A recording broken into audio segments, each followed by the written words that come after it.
Hello guys, my name is Patrick, and in this video I will be explaining in detail how to complete the entire main Easter egg on Shadows of Evil. This Easter egg was actually really fun, and a couple days ago when my friends and I completed it, it took us about 4 hours to finish it, only because every guide we would watch would either be incorrect and provide unnecessary steps, or be explained in a confusing way. My goal for this video is to help everyone understand the correct and easiest way to complete this challenge. The first thing that you need to know is that you need 4 people to finish the Easter egg and get the calling card reward. Without 4 people, you can only finish the step where you kill the Shadow Man. You can't go any further than that, so find a team of 4 people you know have enough time, stamina, and skill to help finish the steps, then you can get started. Now I'm assuming you already know how to unlock Pack-a-Punch. That is the very first thing you want to do. If you still aren't sure how to complete it, there are plenty of well-explained guides on YouTube, so Google is your best friend for this step. The only other thing I won't be covering in this video is how to unlock the base sword. I've made a step-by-step guide for this on my channel, which I will link in the description. That video also explains how to get the Wonder Weapon, which will be really helpful in completing this, but if you can't get it, it's not necessary for the Easter egg. Once you have the sword and the Pack-a-Punch, we can start the Easter egg. The first thing you need to do is upgrade your sword. Now you can't just walk up to the Pack-a-Punch machine to upgrade it, so each player needs to go to their character's ritual room. In this gameplay, I was the cop, so my ritual room was the Ruby Rabbit in the Canal District. If you are Nero, you need to go to the ritual room right near the spawn. If you are the boxer, you need to go to the ritual room in the Waterfront District, and if you are the girl, your ritual room is in the Footlight District. Once you go to your character's corresponding ritual room, there will be a keeper floating above the altar.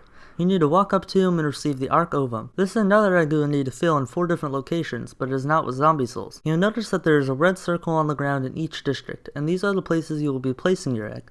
Once you place it, 1 or 2 Margwals will spawn, and you need to kill them in order to fill up a portion of your egg. Each player can only do 1 circle per round, so I would recommend saving a zombie and then having each player do their egg 1 at a time until all 4 eggs are partially filled, and then repeating this for 4 rounds. So to recap, take your egg, place it down, Margwals will spawn, kill them, and your egg will start to fill.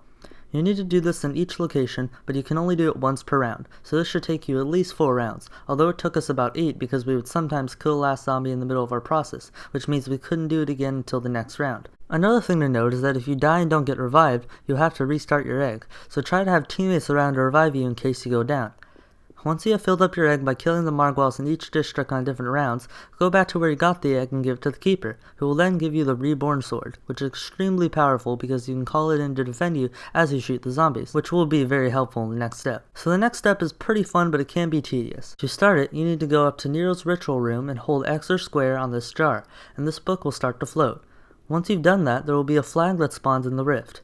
You need to pick it up by holding X or square and take it to these locations which I'm about to show you. But before you do that, you need to make sure your whole team is ready, because once you pick up the flag, zombies will stop spawning and meatballs will spawn infinitely. I recommend activating your swords, having the Wonder Weapon or Little Arnie's, and summoning the Silver Protector, which is really easy to acquire but I won't be covering in this video just because it's not necessary to the main Easter egg. If you don't have these things, you should still be fine, just make sure your team can communicate well. Once everyone is ready, pick up the flag and bring it to a spot.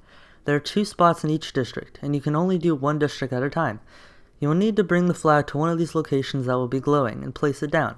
Your team will then defend it for about 30 seconds, making sure meatballs don't hit it and that you shoot the Shadow Man right when he spawns. If you fail, you can just start over, but if you succeed, you'll hear a ding sound, meaning you have to pick it up. It will then reward you with a max ammo. After you pick it up, bring it to the next place in the district, which is closer to the ritual room. Do the same thing there, then bring it up the stairs to the ritual room, where you'll place it down for the last time and all of its energy will be absorbed. When you have successfully completed a district, zombie rounds will continue again until you complete the round, then you can do this process again in each of the districts. Here you can quickly see each of the 2 spots in each district just in case you can't find them.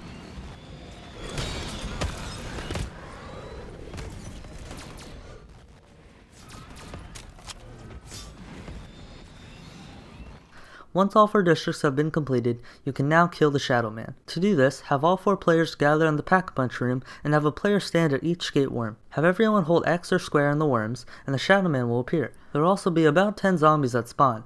If someone has a ray gun, have them make them into crawlers. If not, just have a player distract them while the rest kill the Shadow Man. To make the Shadow Man's shields go down, someone needs to hold X or square on the altar. Once this is done, the shield will disappear, and everyone needs to shoot the Shadow Man as he warps to different places.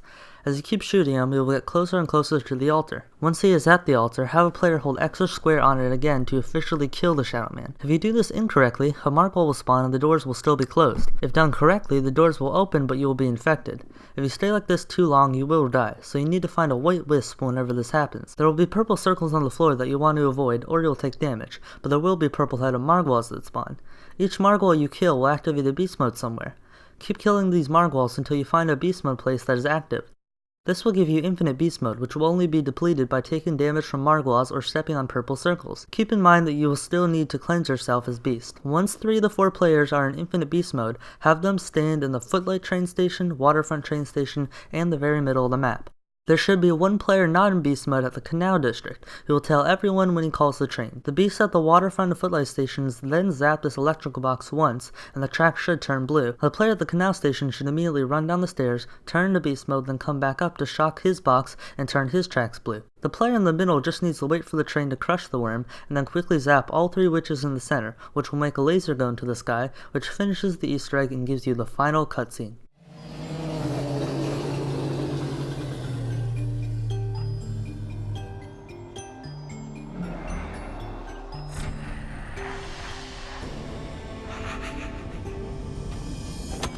I'm so sorry. I really don't have time to explain. I have a universe to set right. Thank you, and goodbye. Congratulations, you've completed the Easter egg. Hopefully this guide helps you out. Let me know if it does. This Easter egg was a pain in the butt just because we didn't know exactly how to do it, so hopefully this guide helped you enough to get a better understanding of what you're supposed to do. Remember to leave a like if you enjoyed, and other than that, I'll see you in the next video. Bye.